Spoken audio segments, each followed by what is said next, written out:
우리 요한복음 11장 28절에서 39절까지 말씀입니다. 28절을 제가 읽고 29절을 여러분들이 교독하고 39절은 다 같이 한 목소리로 봉독하겠습니다. 이 말을 하고 돌아가서 가만히 그 자매 마리아를 불러 말하되 선생님이 오셔서 너를 부르신다 하니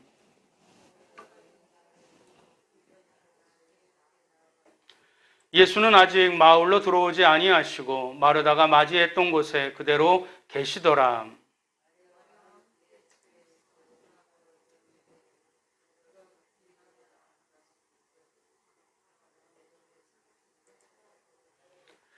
마리아가 예수 계신 곳에 가서 배웠고 그 발 앞에 엎드리어 이르되 주께서 여기 계셨더라면 내 오라버니가 죽지 아니하였겠나이다 하더라.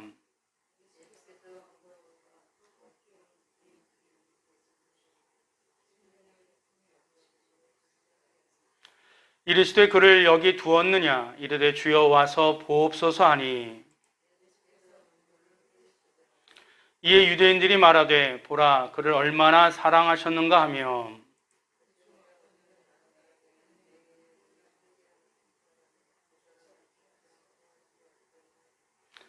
이에 예수께서 다시 속으로 비통히 여기시며 무덤에 가시니 무덤이 구리라 돌로 막았거늘 예수께서 이르시되 돌을 옮겨 놓으라 하시니 그 죽은 자의 누이 마르다가 이르되 주여 죽은 지가 사흘이 되었음에 벌써 냄새가 나나이다. 아멘.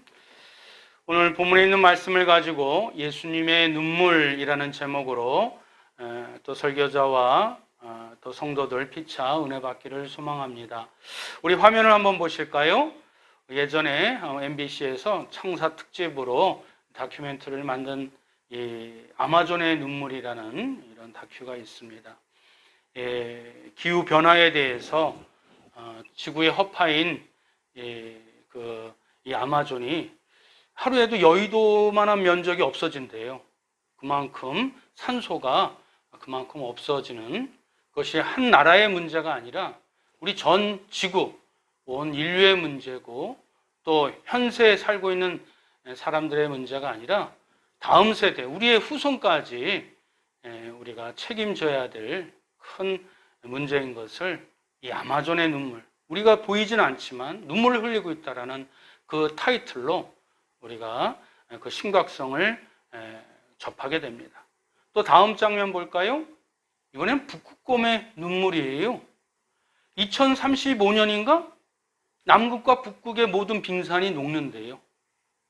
우리 때에 빙산이 하나도 없어지는 것을 우리가 체험한대요. 그 눈이 녹아서 물이 되는데 그게 다 어디로 갈까요? 우리의 땅, 수면이 올라가는 거예요.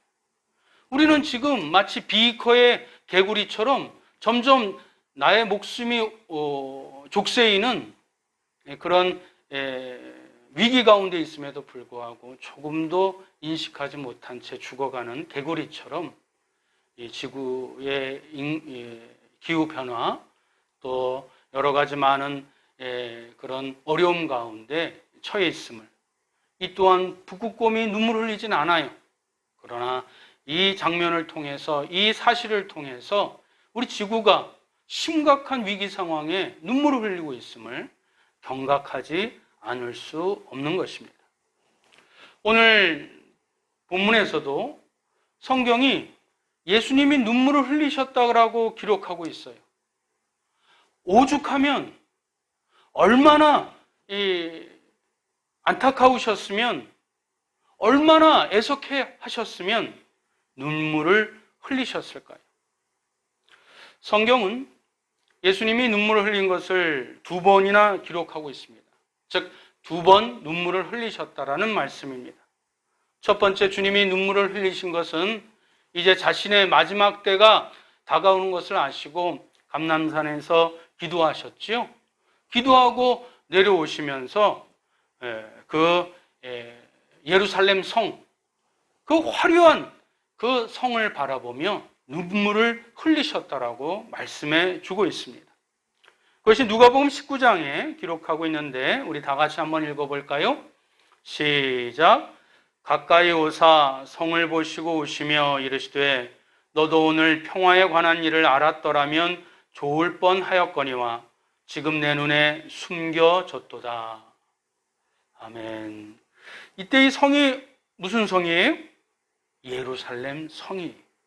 예루살렘 성은 우리가 잘 알고 있는 것처럼 하나님 앞에 예배를 드리는, 다윗이 그렇게 갈망하고 소망했었던 이 성전을 짓지 못하고 그의 아들 그 솔로몬이 가장 그 좋은 나무와 좋은 자료와 재료와 이 각종 보석들로 이렇게 화려하게 웅장하게 전 세계에 다 알릴 정도로 그런 웅장한 성전을 지었는데, 예수님이 기도하시고 오신 그분이 성을 보고 예루살렘 성전을 보고 우셨다라고 말씀해 주고 있습니다.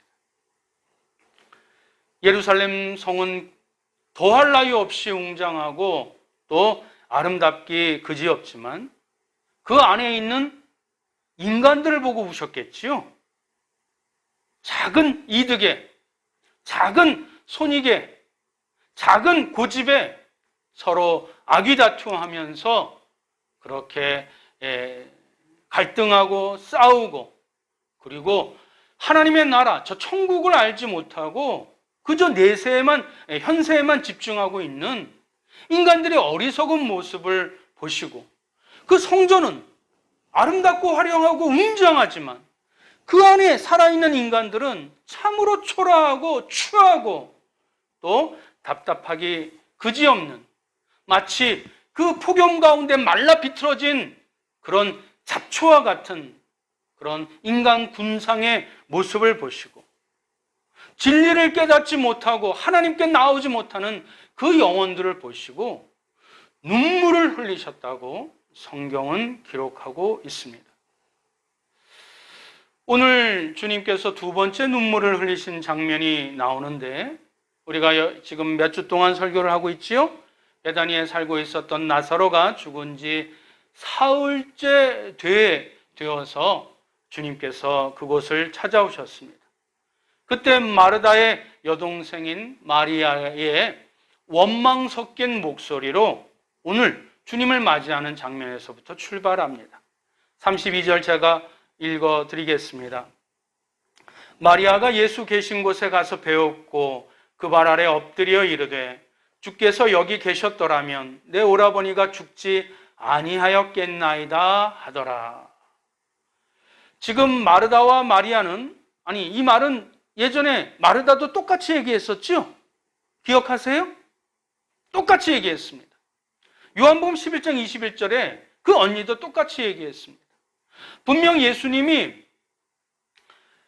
너희 오라버니는 죽는 것이 아니라 자는 것이다 라고 그 사신을 통해서, 그 사찬을 통해서 분명히 얘기해 줬음에도 불구하고 이들은 예수님의 말씀은 아랑곳하지 아니하고 자기의 사랑하는 사람, 자기의 사랑하는 오빠, 자기가 애지중지하는 그 오빠가 내 눈앞에서 죽어 있는 그 현상 하나만으로 나흘째 오신 예수님을 원망하면서 또 불평의 목소리로 예수님을 맞이합니다.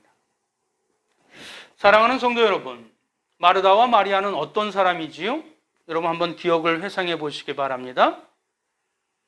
오빠 나사로가 병들어 아직 죽지 않았지요? 병들어 죽어가고 있을 때에 예수님을, 그 하루거리에 있는 예수님을 빨리 이렇게 모시고 오도록 마르다와 마리아는 예수님에 대해서 잘 알고 있었어요.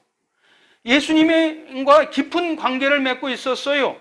성경에서는 나사로를 그 이름을 부르지 아니하고 예수님이 사랑하시는 자라고 언급할 정도로 이 나사로의 이 남매와 예수님은 아주 각별한 사이가 되는 그런 모습을 성경은 증언해 주고 있습니다.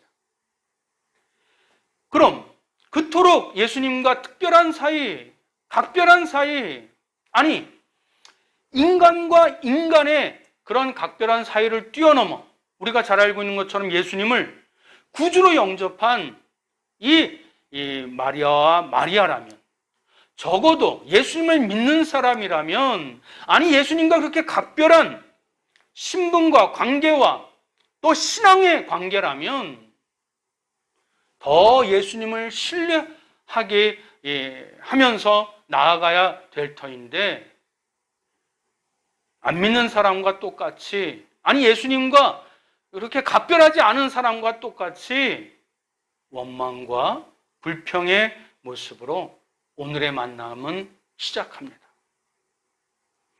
이제 예수님의 눈물에 대해서 우리가 찬찬히 살펴보기를 원합니다.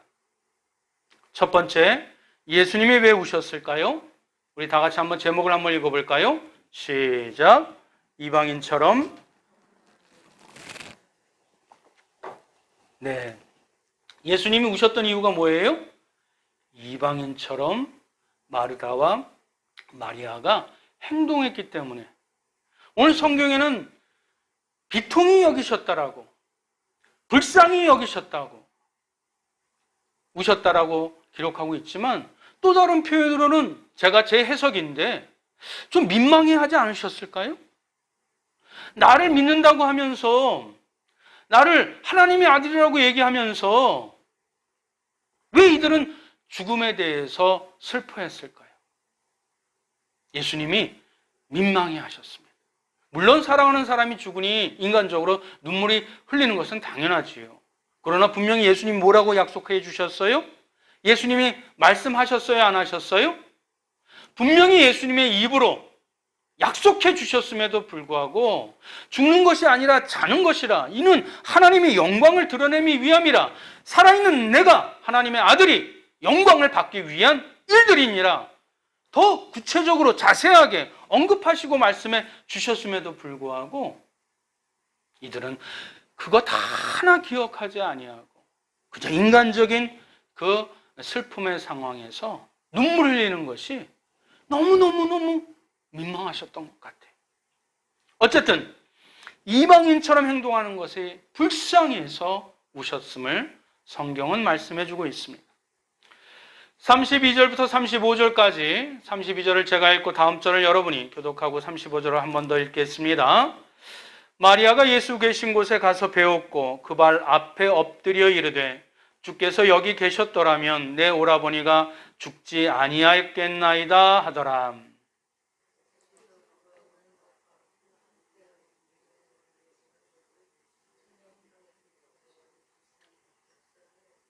이르시되 그를 어디 두었느냐? 이르되 주여 와서 보옵소서 하니 예수께서 눈물을 흘리시더라.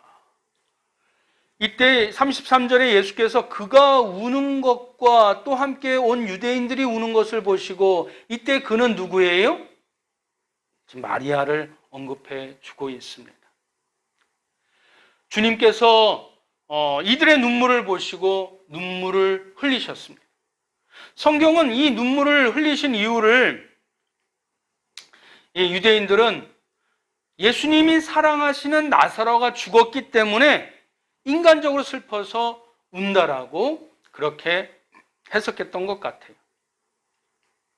그러나 성경은 예수님이 눈물을 흘리셨는데 그들이 눈물을 흘린 것을 보시고 비통히 여기시고 그리고 불쌍히 여기시면서 눈물을 흘렸다고 얘기해 주고 있습니다. 나사로가 죽은 것이 비통히 여긴 것이 아니라 누구의 모습을 보고 비통히 여기셨어요? 그들이 우는 것을 보고, 특별히 마르다와 마리아가 우는 것을 보고 비통히, 그들의 눈물을 흘리는 것에 대해서 불쌍히 여기시고 비통하는 마음으로 눈물을 흘리셨다라고 얘기를 해주고 있습니다. 사랑하는 성도 여러분, 마르다와 마리아가 왜 눈물을 흘렸을까요? 유대인들이 왜 눈물을 흘리셨을까요? 지금 성경은 마르다와 마리아의 모습과 예수님을 믿지 아니하는 유대인의 모습을 동일한 선상에서 놓고 있어요. 표현하고 있어요. 이걸 여러분들이 놓쳐서는 안 됩니다. 왜? 죽음은 유대인이나 예수님을 안 믿는 자들이나 믿는다고 얘기하지만 입으로만 고백하는 자들에게 있어서 죽음은 이 세상의 끝이기 때문에 그래요. 죽음은 모든 것이 멸망이라고 생각하고 있기 때문에 구원의 소망이 없는 이방인처럼, 구원의 그 영광을 바라보지 않는 이방인처럼 죽으면 끝이라고 절망 가운데 통곡하는 모습이 이방인이나 유대인이나 예수님을 믿는다고 하지만 여전히 통곡하고 있는 이 마르다와 마리아를 보시고 예수님은 비통해하면서 불쌍히 여기면서 그리고 민망해 하시면서 눈물을 흘리셨던 것 같습니다. 마르다와 마리아가 주님께 보인 그 모든 언행은 예수 그리스도를 믿지 않는 자와 아무런 별반 차이를 보이지 않습니다. 그럼에도 불구하고 마르다와 마리아는 스스로 주님을 믿는다고 착각했었던 것 같습니다. 사랑하는 성도 여러분, 거짓말보다도 더 무서운 것이 자기 착각이에요. 뭐보다 무서운 게 자기 착각이라고요? 거짓말보다 더 무서운 게 자기 착각이에요. 거짓말은 그렇게 큰 영향력을 주지 않습니다. 언젠가 또 드러나게 되어져요. 근데 자기 착각에 빠진 자는 자기가 선한 양, 자기가 옳은 양, 자기가 온전히 믿는 양, 자기 착각에 빠진 사람들은 그 고집을 꺾을 수가 없습니다. 왜? 이미 벌써 모든 상황들을 자기 주관화 시켰기 때문에 거짓말은 상대방이 제2나 3이 그걸 객관화시켜서 그 거짓말을 부정할 수 있는데 자기 착각에 빠진 사람은 그 오류가 점점 심해져서 기간이 더 깊어지면 깊어질수록 자기도 망치고 그 관계도 가족이나 또 그 밖에 여러 가지 인간관계 속에서 더 큰 파멸을 일으키기 때문에 그렇습니다. 거짓말보다도 자기 착각이 더 무섭습니다. 그래서 주님은 이 마르다와 마리아, 자기 착각의 믿음의 모습이 너무나 안타까워서 주님은 비통히 여기시고 불쌍히 여기시고 눈물을 흘리셨던 것입니다. 두 번째 제목 다시 한번 읽어봅니다. 시작. 자기 마음대로의 믿음을 비통해 하셔서 우셨습니다. 예수님의 눈물 두 번째 의미가 무엇이라고요? 자기 마음대로의 믿음을 비통해 하셔서 우셨습니다. 비통이란 말 계속 언급하는데 오늘 성경에서도 두 번이나 반복할 정도로 예수님의 눈물을 묘사하는데 강조해 주십니다. 비통하다 사전적 의미는 몹시 아플 만큼 슬프다. 너무너무 슬퍼서 그 마음이 아리다. 고통스럽다. 그런 의미입니다. 주님께서 비통히 여기신 것은 지금뿐만이 아니었습니다. 본문 38절은 주님께서 다시 그것도 속으로 통분히 여기셨음을 연속해서 비통히 여기셨음을 말씀해 주고 있습니다. 38절도 제가 봉독해 올리겠습니다. 이에 예수께서 다시 속으로 비통히 여기시며 무덤에 가시니 무덤이 구리라 돌로 막았거늘. 지금 예수님이 앞에 있는 사람들은 모두 누구예요? 하나님을 믿는 사람들이에요. 그렇지만 그들은 그들의 생각대로 하나님을 판단하고 하나님의 말씀을 속단하고 있었던 것입니다. 누구보다도 예수님의 사랑을 받고 있었던 마르다, 예수님과 깊은 그 관계 속에 있었던 마리아, 특별히 마르다는 39절에 이렇게 예수님에게 말씀하지요. 우리 한 번 더 읽어볼까요? 시작. 예수께서 이르시되 돌을 옮겨 놓으라 하시니 그 죽은 자의 누이 누가? 마르다가 이르되 주여 죽은 지가 나흘이 되었음에 벌써 냄새가 나나이다. 지금 이 마르다는 누구지요? 우리가 지금 39절 마지막 절을 읽었지만 지난 주일 설교 시간을 기억하고 계시지요? 주일 설교에 아는 것과 믿는 것의 차이, 이 마르다가 저는 압니다. 저 그 성경 구절 저기 율법 압니다. 아는 것에서 믿음으로 말미암아 믿음으로 이끌어 주셨건만 그 믿음의 고백자 당사자 이 마르다가 감히 예수님을 제지합니다. 지난주에 마르다가 뭐라고 믿음으로 고백했지요?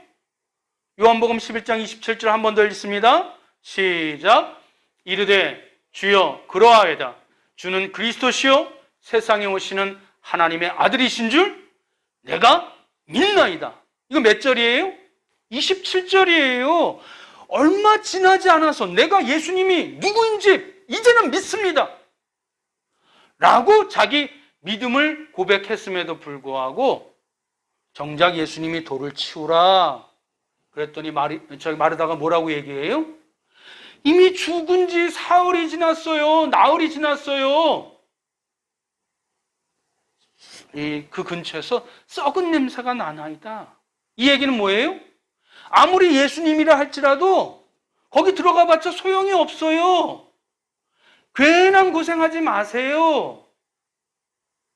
예수님을 믿는다고 고백한 마르다조차도 예수님을 제지하고 가로막고 있습니다. 마르다와 마리아, 그들은 모두 예수 그리스도를 믿는다고 고백한 자들이었지만 실은 예수님을 진실로 믿는 자들이 아니었습니다. 여전히 자기 생각, 자기 판단, 자기 느낌만을 절대시하는 자기라는, 자기 믿음이라는, 자기 착각이라는 또 다른 의미에서 우상 숭배자였던 것입니다. 그럼에도 불구하고 자기는 믿는다고 생각하고 믿는다고 고백하는 이들이 불쌍해서 치근히 여겨서 보이지 아니하는 하나님을 믿는다고 하면서 인간의 모습으로 이 땅에 오신 예수 그리스도를 하나님의 독생자라고 입으로 고백을 하면서 여전히 자기 마음속에는 자기가 세워낸 사상, 자기 착각, 자기 고집, 자기 이기주의, 거기에 우상에 파묻혀 있는 이 인간의 군상들의 모습이 너무너무 비통해서 마음이 아파서 눈물을 흘리셨다고 성경은 말씀해 주고 있는 것입니다. 세 번째, 주님의 눈물의 의미는 또 한번 다 같이 한번 읽어볼까요? 시작. 주님의 말씀을 세 번째 이유는 무엇이라고요? 주님의 말씀을 신뢰하지 않아서 우셨습니다. 36절과 37절 제가 한 번 더 봉독해 올리겠습니다. 이에 유대인들이 말하되 보라 그를 얼마나 사랑하셨는가 하며 그중 어떤 이는 말하되 맹인의 눈을 뜨게 한 이 사람이 그 사람은 죽지 않게 할 수 없었더냐 하더라. 여러분 이거 누누이 말씀드리지만 평소문으로 써있지만 느낌을 느껴오지요?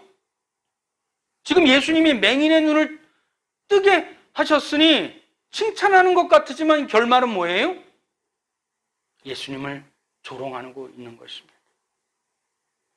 유대인이 말하되 보라 그를 얼마나 사랑하셨는가. 지금 어떤 모습을 보고 이 유대인들이 나사로의 죽음에 대해서 얼마나 사랑하셨다고 이들이 이렇게 얘기를 하고 있는 것이지요? 예수님이 눈물 흘리시는 것을 보고. 여전히 유대인들은 자기 착각에 빠져 있어요. 예수님이 왜 눈물 흘리셨다고 말씀드렸지요? 이방인처럼 행동하는 것이 불쌍해서 자기 착각에 빠진 믿음에 그것이 불쌍해서 예수님이 눈물을 흘리셨건만 유대인들은 뭐라고 예수님의 눈물을 자기 멋대로 해석하고 있어요?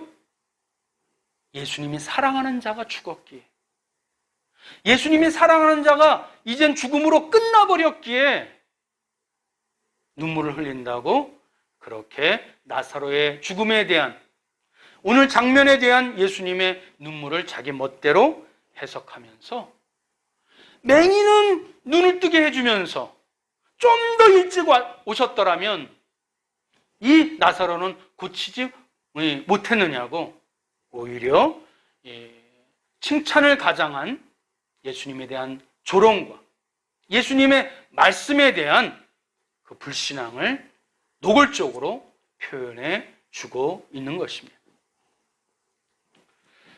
사랑하는 성도 여러분, 성경을 여러 번 읽으셨지만 오늘 예수님에 대한 눈물, 예수님이 흘리신 눈물에 대해서 한번 깊이 고민해 보신 적이 있으신가요? 지금 내 눈물도, 내 상황도 눈물을 흘릴 정도로 힘든데 예수님의 눈물까지 우리가 헤아려야 돼? 그래서는 안 되지요. 우리는 다 하나님을 믿는 자들입니다. 그래서 오늘 이 아침에, 이 시간에 하나님 앞에 경배드리기 위하여 이 자리에 앉아있고 각 가정에서 영상을 보면서 설교 말씀을 듣고 있는 줄 압니다. 그런데 어떻습니까? 혹시 우리로 인해서 오늘 아침 주님께서 우리의 영혼의 모습을 보고 한 주간의 우리의 삶의 모습을 보고 비통히 여기시면서 민망히 여기시면서 우리의 몸은 이 시각에 예배 자리에 나와 있지만 우리의 삶의 모습은 주님의 눈에서 눈물을 흘리게 만드시지는 않으셨습니까? 예수님을 비통케 했던 마르다와 마리아, 예수님과 각별했었던 마르다 마리아, 그리고 조롱하던 이 유대인들이 곧 우리의 모습은 혹시 아니었습니까? 우리는 하나님의 말씀대로 바르게 살아가기보다는 우리의 생각과 판단, 욕망을 더 믿고 우리의 뜻대로 더 살아가지는 않으셨습니까? 그래서 우리의 계산과 편견대로, 우리의 편안한 대로, 편리대로 우리의 뜻대로 신앙생활하고 일상생활하고 있지는 않으십니까? 그렇다면 우리 자신이 하나님이지 이 하늘에 계신 하나님, 아니 우리와 함께 하신 하나님은 영원히 우리의 하나님이 되실 수 없으신 것입니다. 이것이 주님이 안타까워하시면서 비통해 하시면서 불쌍히 여기시면서 눈물을 흘리신 이유가 되는 것입니다. 하나님을 믿는다는 우리의 삶의 모습이 만약 이와 같다면 오늘 이 아침에도 우리를 사랑하시는 주님께서는 비통과 그 괴로움에 눈물을 흘리실 것입니다. 이제 말씀을 맺겠습니다. 우리 창세기 1장 1절을 다 같이 한번 읽어볼까요? 시작. 태초에 하나님이 천지를 창조하시니라. 할렐루야. 성경의 제 첫 구절, 이 모든 만물을 누가 창조하셨다고요? 우리 하나님이 창조하셨습니다. 그 하나님을 믿는 우리가 이 세상 그 누구도 나랑 가까운 그 배우자조차도 나를 인정해 주지 아니하고 아무도 나를 알아주지 않는다 할지라도 만물의 창조주 되신 하나님이 나를 아시고 나를 지으시고 나를 하나님의 자녀 삼아주셨다라는 이 진리 하나를 붙잡고 있는다면 우리는 오늘도 또 앞으로도 헛되이 또 그리고 주님의 눈에 눈물을 흘릴 그런 어리석은 모습으로 살아가지는 않을 줄 믿습니다. 왜 그렇지요? 하나님은 나의 창조주시오 그리고 나의 아버지가 되시기 때문에 그렇습니다.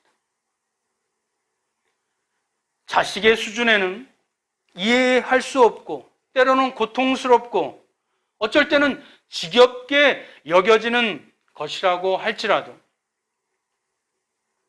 창조주가 피조물에게 주신 것, 아버지가 그 자녀에게 주는 모든 것은 결과적으로 자녀의 인생에 반드시 유익한 것일 수밖에 없기 때문에 그렇습니다. 인간의 삶도 때로는 그 부모가 잘못된 모습을 보인다 할지라도 반면교사로 우리가 우리의 삶 가운데, 우리의 습관 가운데 선하게 역사할 수 있다면, 하물며 궁극의 선, 절대선이 되신 우리의 창조주 하나님, 아버지께서 우리에게 어떤 상황과 어떤 선물을 주셨다면 그것은 마침내 협력하여 선을 이뤄내시는 하나님의 놀라운 은혜의 열매이기 때문에 그렇습니다. 내가 비록 창조주 하나님, 우리의 하늘의 아버지, 그분을 쳐다보지 않는 순간이 있다 할지라도 그분은 우리를 향한 그분의 시선을 절대로 거두시지 않습니다. 우리가 그분의 일하심을 보지 못하고 느끼지 못한다 할지라도 그분은 여전히 쉬지 아니하시고 우리의 구원의 완성을 위하여 일하시고 성취하시는 사랑의 하나님, 능력의 하나님, 전능의 하나님이신 줄 믿으시기를 축원드립니다. 그러므로 하나님을 정녕 믿으신다면, 우리 구주 예수 그리스도를 정녕 믿으신다면 이제는 우리를 사랑하시기에 안타까워하시며 눈물을 흘리시는 주님의 눈물을 이제는 오히려 닦아드리는 믿음의 자녀들 되시길 축원드립니다. 어떤 상황, 어떤 여건 속에서건 더욱더 주님을 의지하고 주님께 나 자신을 온전히 맡겨드림으로써 바로 그런 상황 속에서 내가 피할 수 없다면 반드시 감당해야 될 신앙의 몫이 있는 어떤 사건이나 상황이나 시간이 있다 할지라도 기꺼이 내 사랑하는 주님을 바라보고 그것을 감당하시는 이 땅의 바람직한 그리스도인들이 되시길 주님의 이름으로 축원드립니다. 기도하시겠습니다. 사랑과 은혜가 많으신 하나님, 예수님께서 우리로 인해 눈물을 흘리시는 주님이심을, 그것은 우리를 사랑하셔서 흘리시는 눈물임을 깨닫게 하심을 진심으로 감사드립니다. 우리의 죄 때문에 예수님을 못 박아 피를 흘리게 했던 우리가 주님으로 하여금 비통의 눈물까지 흘리게 해드린 우리의 못난 우리의 신앙, 못난 자아를 용서하여 주옵소서. 하나님을 섬긴다고 하면서도 여태껏 내 생각을 섬기고 내 판단을 신봉하며 자기 성공과 성취라는 우상을 섬겨왔음을 주님 앞에 솔직하게 회개합니다. 이제부터라도 자기 앞가림에 급급해하지 말고 진리를 깨닫고 은혜를 체험한 자답게 주님의 눈물을 닦아드리는 믿음의 성도들 되게 하여 주옵소서. 나에게 영원한 생명을 주실 정도로 사랑하신 하나님을 더욱더 전적으로 신뢰하며 어떤 상황에서도 주님께 나 자신을 맡기며 나의 삶이 주님의 슬픔이 아닌 기쁨이 되도록 노력하게 하여 주옵소서. 성령님 도와주실 줄 믿사오며 우리 구주 예수 그리스도의 이름으로 간절히 기도드리옵나이다. 아멘.